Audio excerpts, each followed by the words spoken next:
One of the biggest shakeups in the food world and the technology world over the past 5 or so years is the popularization of plant-based meat. And one of the most famous companies doing it is Impossible.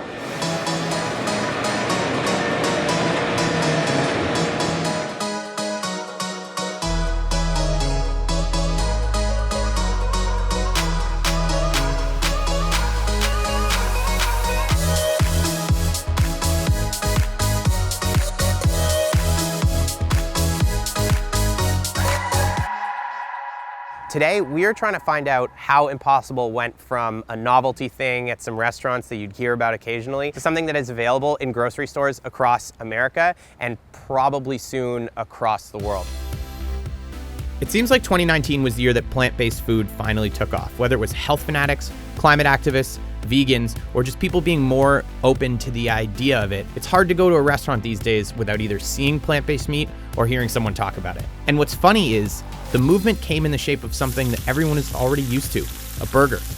In October of this year, Impossible Foods finally released their line of plant-based ground meat in grocery stores across America. And they just pulled off a huge deal with Burger King to start using their product in their world-famous Whopper. Check out this commercial from Burger King, where diners are surprised that they're not eating real meat. Really?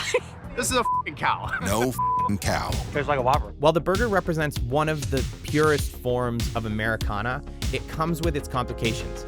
Industrialized meat production is one of the main causes of climate change.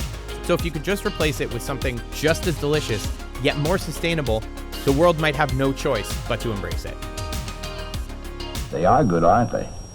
And a wonderful source of B vitamins. So I headed out to San Francisco to see if I could figure out why the Impossible Burger was everywhere right now. Now we're gonna go in, Mission Impossible theme song.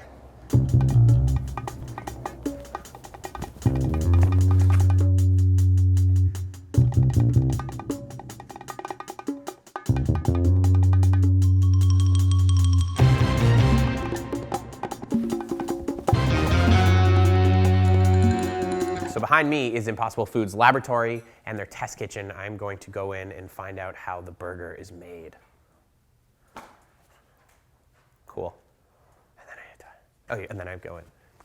Going in. The first thing I wanted to know was what actually went into the burger. Here, what we have in front of me is all of those natural plant ingredients that when recombined in the right ratio creates meat. This is soybeans, and the soybeans have been kind of texturized, and this gives you the high protein content and the nice chew and texture of meat. We're gonna mix on it. Okay, so that was just water. That was just water. This is potato protein, and also in here are nutrients. And these nutrients bring both the nutritional aspects as well as flavor components that react upon cooking. It tastes like a gravy. Potato protein in the raw state helps everything bind together. Upon cooking, it gels up to hold water to make it nice and juicy and a nice chew down. Our next ingredient is like hemoglobin. So all plants actually have heme. In the raw state, it tastes metallic. And upon cooking, it reacts with those simple nutrients that we just put in the burger and creates all the flavors of meat. Is it gonna taste like blood? I think so. It tastes like ocean blood. A little salty. Yeah. There are flavor compounds created by heme that have been shown to be the drivers of what carnivores will go and crave after. And what fat does is it really a lot of times traps good flavor and then is a delivery system. Sunflower oil is a unsaturated fat, so a lot of people say it's the good fats. Also in here is cellulose, but that's what holds all plants together, and what on the back of your label is called fiber. That is what we add here to allow for the whole product to be bound together. I actually think I could do it at home. It'd be like water, bouillon cubes, my blood, mayonnaise, and I don't know, I guess coconut fat is the only thing I could do for that. The coconut oil, it can really trap the delicious flavors that we're generating here. This mixing bowl is representing a giant mixer, like your KitchenAid, and that is then just maybe the half this room. Oh, huge mixer. And then all the downstream is exactly like a meat factory, and forming it into either patties or bricks, and then freezing it and packaging it. We need processes that are very scalable and already processes used by other industries. Impossible has actually had such a big couple years that they had to partner with one of the biggest co-packing plants in the country. The main protein in the burger used to be wheat, but to increase their production capabilities, they've switched to a more affordable form of soy.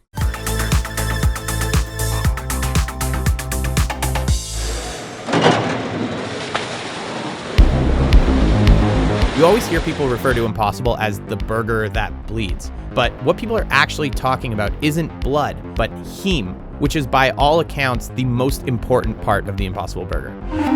This is the heme section. We're in the heme section. How we produce the heme is that we use fermentation, which has been used for many centuries to take relatively inexpensive things and make them valuable, right?